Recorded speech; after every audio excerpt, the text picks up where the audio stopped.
Happy Thursday, everybody. Hope you're all doing well. And I'm back. Sorry, last week was a little busy there, so we're playing catch up. And I just want to make sure that I am currently live. Okay, so tonight we're going to be talking about a topic. Before I get into that, let me just discuss a couple of other things that people have been asking. One, if you want to join my Friday night groups, please go to philquinn.com. And whatever is left is seating. There's not many seats available. That's all that I have left for right now. So, and secondly, for anybody who wants to book a reading, just go directly to philquinn.com and whatever my schedule is available. If you're coming into town or if you plan on coming in, there may be a date that's there today. It's not going to be there tomorrow. I just want to get that out of the way. Tonight I chose a topic.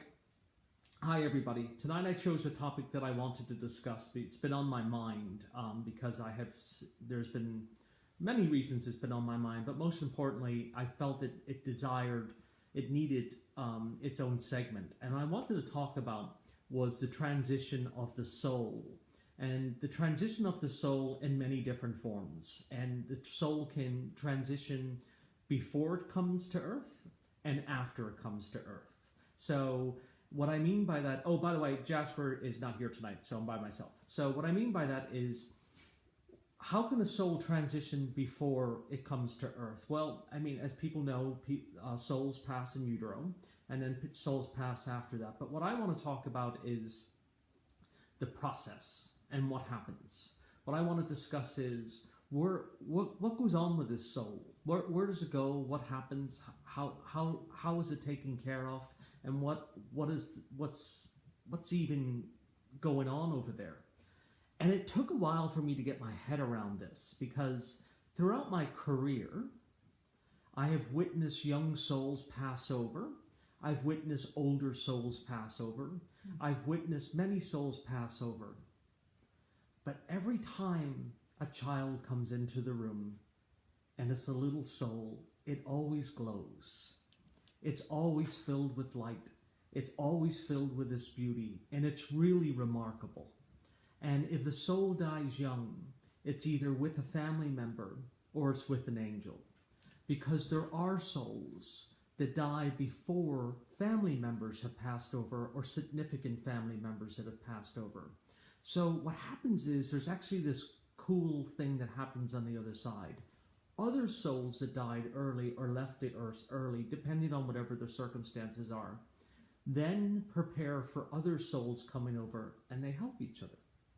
So, and then they help each other communicate with their families, they help their siblings, they watch over their siblings, and they do all of these wonderful, awesome things. So the unique journey for each individual is quite remarkable, but for a young child, it's pretty awesome.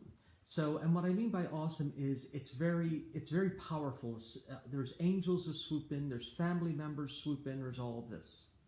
Now, if we transcend to someone who's in their teens, early 20s, there's a different process that goes on. And let's just say they die suddenly, tragically, accidentally, whatever the situation is in the room, whatever may be even going on. So here's what happens in that. Sometimes when the soul leaves the body, it stands next to itself and says, what has happened? What have I done? What's gone on here? And I have witnessed vehicle accidents, actually two, my whole career, where I've had to get out. I have said to the soul, the person laying there, you're dead.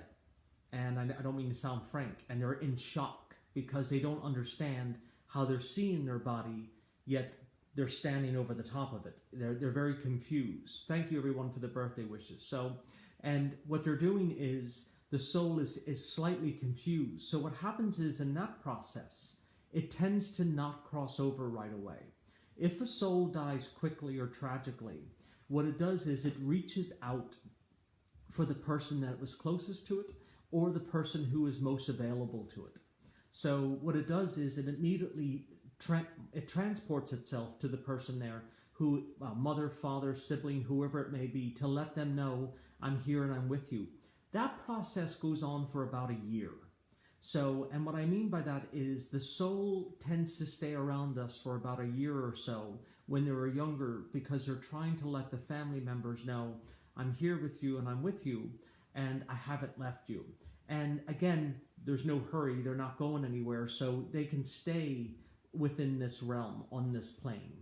Animals also do this. If an animal passes, it will also reach out to somebody immediately, and you get this sensation that they passed over. So and you'll also, if someone passes in the middle of the night or something, you can also, people get dreams and they get communication, they get messages. So it all depends on what happens with the soul. And so then we move up a little further. And let's say somebody dies and they have younger children, male, female, whoever it is. They ain't going anywhere. And that's the fact. Their journey is unique also, because the way they look at it is, my family is still on earth. I'm in my 40s, 50s, whatever it is. My kids are still here. I have to help my husband or wife through this process, the raising process, all of this. So once you're a parent, you're always a parent. So that does not change once you cross. So, and a lot of people get confused with that. They're like, well, no, they never stop parenting. They never stop giving advice. They never stop helping you through anything in life. They're always there to help you with this. Well, I still get signs after my dad's been gone for a year. Absolutely. You'll always get signs and you'll always get communication. So what happens is, at that time, the other side tends to get quiet, and I'll go into that in a second. So, like I said, once you're a parent, you're always a parent, and you're always there for your child. And then we move up to the next tier. So let's just say it's our parents or our grandparents, so to speak. And their transition may be a little easier, or it could be also the individual may be ready for death. And what I mean by that is, has had a long-term illness, so on and so forth. So they're going to cross over, and they're going to feel an instantaneous, as Kareem is saying, a lightness in crossing over. So why wouldn't every soul just want to cross over? It depends on what's left behind. So, and that's the biggest thing. My mom just passed away on her birthday. So, and again, and those things, people choose to pass away on their birthdays also, because it keeps you alive in your mind. But Kareem just asked a great question there, and she was asking, is it, when the soul crosses over, there's this lightness. You do step out of your body and it feels wonderful. However, depending on how you pass, you may not immediately pass over into the light, because you're sitting there looking at yourself and you're saying, wait, I still got work that I have to do here. I do have clients that have emotionally ended their life, and they weren't ready for it. They either jumped off a bridge or they took their life, or so on and so forth. Then I've had clients who have taken their life due to depression and so on, and then they leave the body, and some of the things that they have said have blown my mind. And then I had people who were absolutely not ready for death, and the soul is enraged. And I know that's hard to believe, like, how can a soul be angry when you leave the body and you're going to heaven? Well, you're still a parent, like I said. And if I have lots of clients who've left behind young children. They have fought for a very long time for things, and they're unable to come to terms with it in the beginning. So I'm being handed questions here, so I won't be able to read that. So one of the things here is the transition of the soul is just so very important, because it determines when you're getting communication and how you're getting communication. What about passing as a result of a drug overdose? This is a great question, okay? So here's the thing. If somebody ODs, what happens to them? Initially, every person that I've met who's accidentally overdosed, their first thing is, oh shit. Because no one sets out to intentionally OD. And what I mean by that is, yes, we can get into suicide and all that. But when it's an accidental overdose, you're pushed out of the body, and the soul is constantly trying to get back in. but unfortunately the heart is not responding or whatever it is. So then the soul has to remain around the family because they know what's going on. They know that there's chaos going on. They know there's grief going on. They know that now the family members are aware of their addiction and all of that. So they have almost energy to correct in order to help the family members heal. So that's one of the things that people do if they have a sudden or tragic death. But everyone still crosses to the other side. So undead narcissists remain a Okay, so here's a great question. Does a dead narcissist remain a narcissist in the afterlife? Are they remorseful for their selfish doings, behaviors, whatever it may be? When a soul comes through to me, when you have a reading with me, the soul projects itself to me the way you remember them. And they tell me all the things that they did that may have been good or may have been bad. And what they're doing is they're explaining to me what they did to you. So they're not necessarily asking for forgiveness because that's too easy. What they're doing is they're taking ownership that, yes, I harmed you. Yes, I did all of these things. And I didn't recognize it until I passed over. Because death then gives you wisdom and clarity.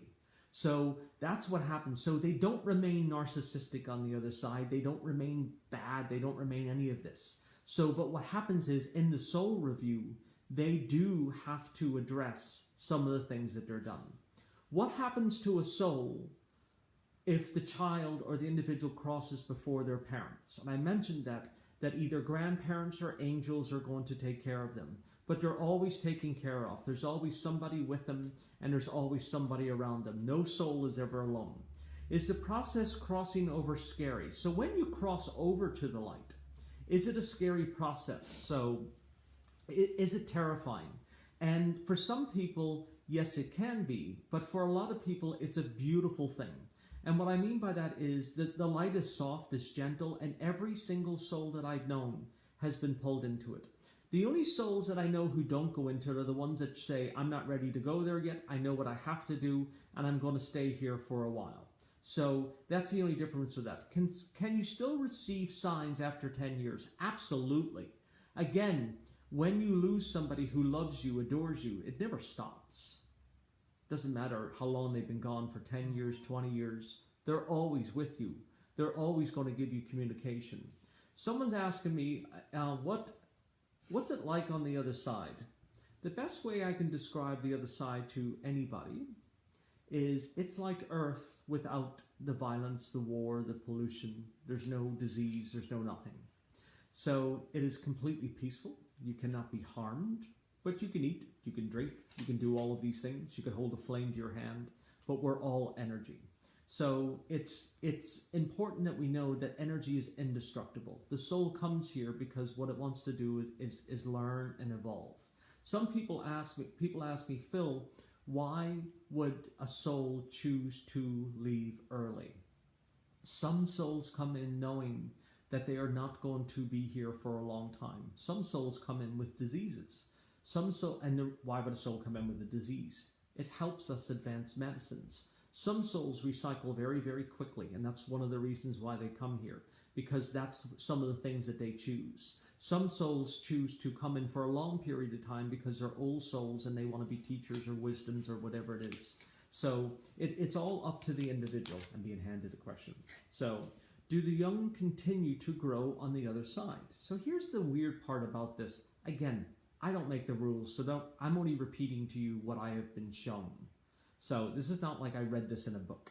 So if you die at, let's say, 20, you will continue to age into your 30s.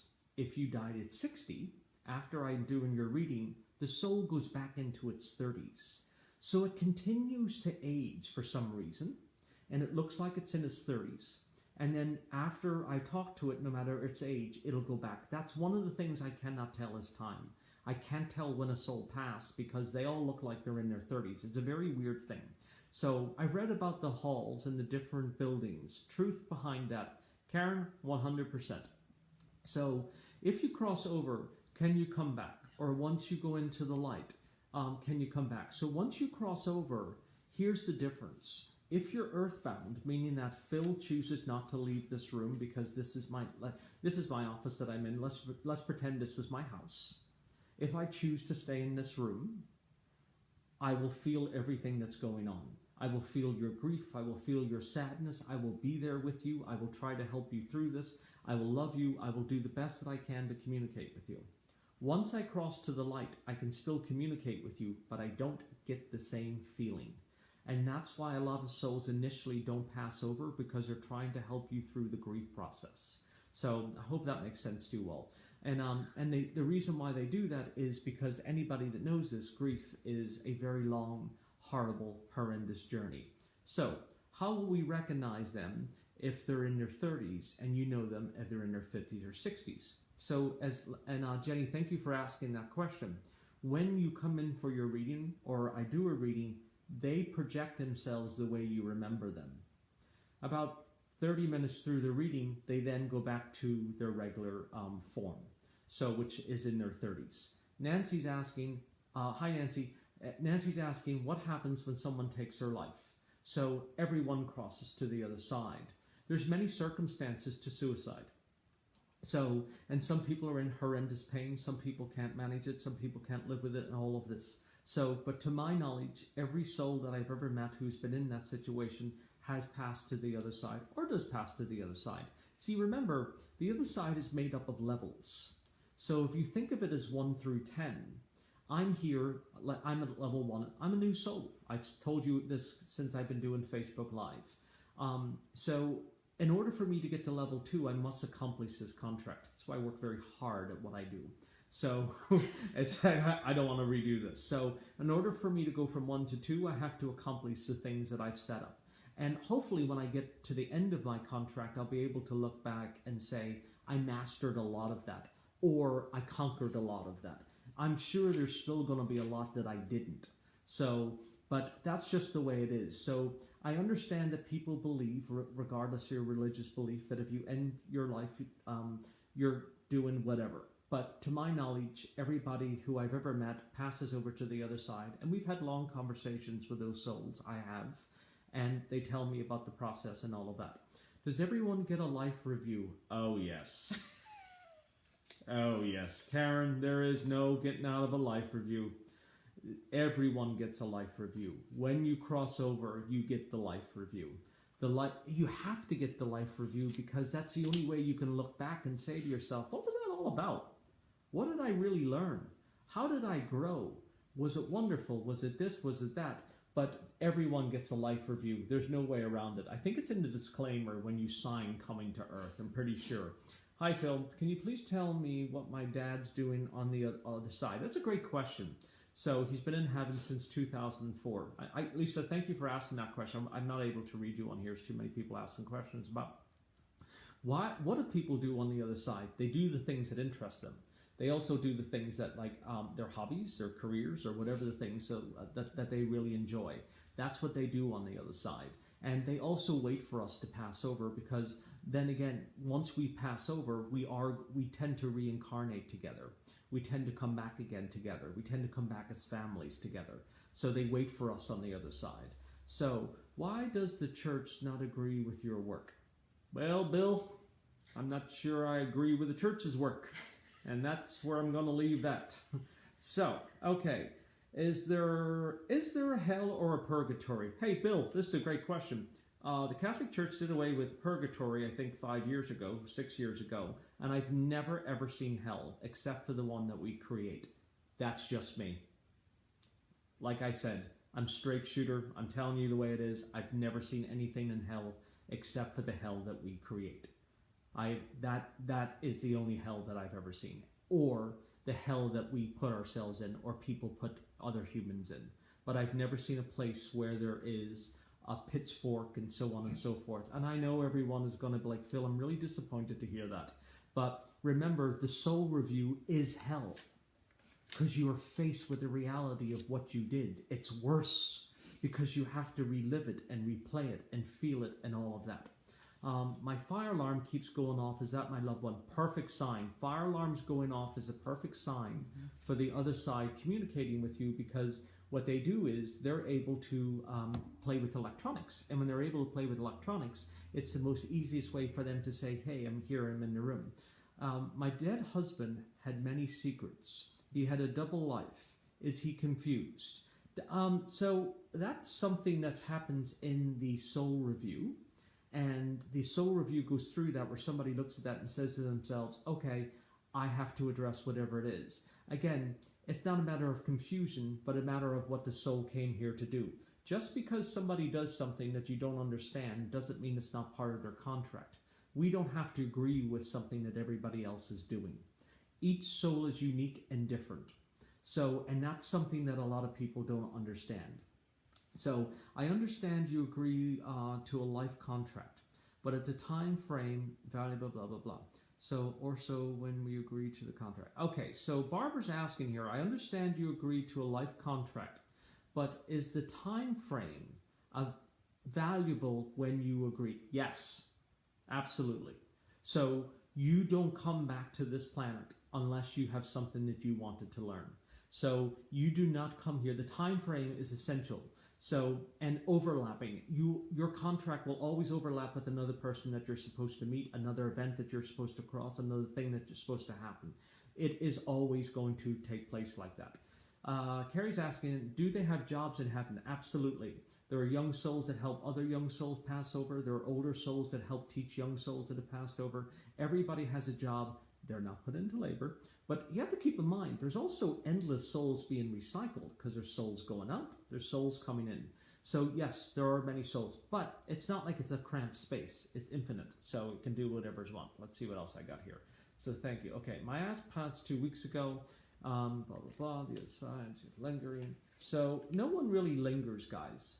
It's not a lingering. Christine's asked, okay, I have Invisalign in, so I'm not able to get Ant out properly. How do I know if she's on the other side? Well, you typically don't know until someone gives you a communication that they're on the other side. But remember, they are on the other side the moment that they leave the physical body. So Earth is still the other side. Then there's the other side, which is heaven. So Earth is just an extension of heaven. So it's not like the person's in a negative place or they're trapped or anything like that. So don't worry about that. Does our grief hold them back from growing? Our grief does not hold them back from growing, but our grief does stop them from leaving the house until you're ready for them to let you know, okay, you're good to go. They will stay around for a while, and then they're dragged to the other side if they won't come, because the longer they stay with you, the harder it is for your grief. Phil, my brother passed from an illness. How would this passing go about? I'm not sure how would this passing go about? Ask the crossing over. So I'm not sure. I have to get back. Actually, I'm not sure how to respond to that, the passing going about that. I have to think about that. Jesus is the only way to heaven, so that's what I was taught. But now I'm confused. Bill, I'm not really sure how to answer that tonight, but we will do a special on religion. So it's okay. Here's what I have been told, Bill. All roads lead to Rome. No matter what you believe in, no matter if you follow a particular religion, this is a community that we're simply open to people talking about their spiritual beliefs and what's that. This is not a religious platform in any way, shape, or form. But we all do respect people's religious beliefs. As you all know, I was raised Catholic. If you have multiple spouses, this is a good one. If you have multiple spouses, do you get to pick the one on the other side? Brilliant question, Erica. Thank you for asking that. Typically, you pick the spouse that you contractually had the contract with. So what happens is, if you had a contractual agreement with the spouse, that could be your first or your second or your third or whatever. But you are going to meet that individual, and then that contractual agreement is met, and then that's the person you hang out with on the other side. Even though the other person may care about you, they also know that this is just a fill-in and that's the way it goes. So, Phil, 4 bulbs popped. TV, that is the other side messing with you, trying to get you to say, listen, I'm there. So, someone's asking, hi Phil, is ringing in your left ear a sign? That ringing that you hear in your ears, that's a great question. Thank you for asking that. That ringing you hear in your ears is a tear in the veil. It's when the other side, and I don't talk about these things very often, as you all know. It's when the other side enters a room, and you'll hear your ear pop. You'll hear like this screeching sound, and it's when they've entered the room, and it's a great indicator that someone has just entered or someone is just there. It's very cool because it's easy for people to understand that someone or an individual just entered, particularly when you just lost them. I see cardinals every day. And what do they mean? Typically, the signs of a bird, a repetitive bird, is the symbol of the other side contacting you or just saying, I'm with you, I see you. And that animal does certain things. So it's and a cardinal is a sign from the other side, as are pennies.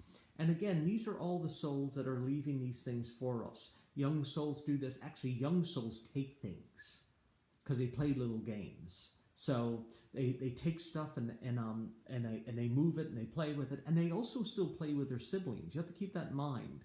So if you lost, so let's just say you lost your first pregnancy, whatever the situation may be, so on and so forth. Your second child would be able to see your first child if that soul didn't reincarnate back into the family. I don't want to get into that. It's a long story. But so, and that's, hi Katie, thank you for the birthday love. So, but they do watch over their siblings, and they do take care of them, and they do help them. Would an addict finally realize how loved they were when they get to the other side? 1,000,000,000%.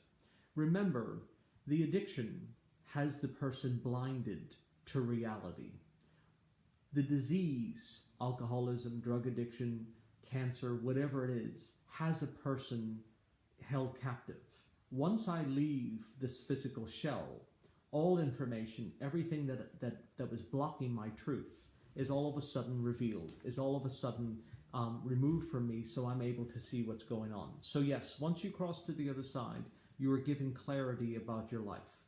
I don't have to cut hair in heaven, do I? That's a great question. No, you do not have to cut hair, but here's what I do hope. I hope I can grow mine in heaven. So, I hope they have that. So thank you everybody again for the birthday wishes. I'm going through this here. Hey, Mike Missisco. So let's see. And what else I just want to say here? As I'm sorry, there's so many questions that I'm scrolling through. Oh, Kareem pulled out my 40th. Yeah. So this is where I wanted to be. Everybody said to me, Phil, where do you want to be on your 40th? I'm going to answer one of these questions for you. This is where I wanted to be. I wanted to do the thing that I loved. I wanted to do the thing that I started. I've been at this a long time, and I wanted to be with you all. And Jasper's like, you sure you don't want to go away? And I said, Jasper, this is really where I want to be. I love doing what I do. I love this community. I love being able to do Facebook Live, and I feel very, very blessed. And if I never did another thing again, I said to him, I would feel very honored for the career that I have had. So thank you all for the birthday love. If someone is in a coma, can the soul go back and forth? Great question. Don't know who asked this. 1,000%. And what I mean by that is the soul, once it's in a physical trapped form, meaning that it has dementia, it's in a coma, whatever it is, it can leave the body. So, and people will actually be in the office, and I will say, so-and-so is here, and they say, Phil, they're not dead, but they're either have dementia, Alzheimer's, or they're in a coma. And I'm like, oh, it's because they can still leave the body. The only difference is they're still connected to the veil. So they're still connected to the silver cord, the umbilical cord. So, and because they're still connected to that, they can't pass over. So that's what keeps them here. But what they are able to do is project themselves out and still be with the family members. So they're not trapped. They're not trapped in the body when we do that. They're not trapped when we think that our family members in a nursing home. The universe does allow them to get out of the body. So please understand that. And I keep trying to tell people that, and there's obviously a sense of guilt because they want to be able to help them, but the other side does that. Their angels do that. I've only had one reading with you, Phil, but you've changed my life. Yay! My faith and everything. Thank you so much, Donna. You're the best. I don't want to read that all out because I'm giving myself props. So I just want to end it with this here, guys, and it's very important. No matter the age of the soul, no matter what happens, no matter where we go, it always comes with us. It is always there. It is indestructible. And most importantly, there's no way to make the soul move on. It's going to do that when it wants to do that. It'll always give you communication. It will always give you love. It will always give you help. But it never forgets about you. So it's not like you lose a partner. It's not like you lose anyone and they move on with their life and forget about you. They will always, always, always remain in your life. People are asking about how can I get a reading. Please go to philquinn.com. My available schedule is up online and everything else is there. For my Friday nights, that's for people who come here at the office in Guildford. That starts in April, and there's a few spots left. I'll see what I have in May. I don't know. But I hope this helped you all. And again, thank you all for all the birthday love. I love you all, and I will be back next week. And yeah, that's it. Go to philquinn.com if you need any information and stuff like that. And yeah, and you can go ahead. Oh, and also for the people that are asking how do they get in touch with my videos, if you hit the like button on the Facebook thing, I will automatically pop up. So, okay, thank you all, guys. I'll talk to you soon. Take care.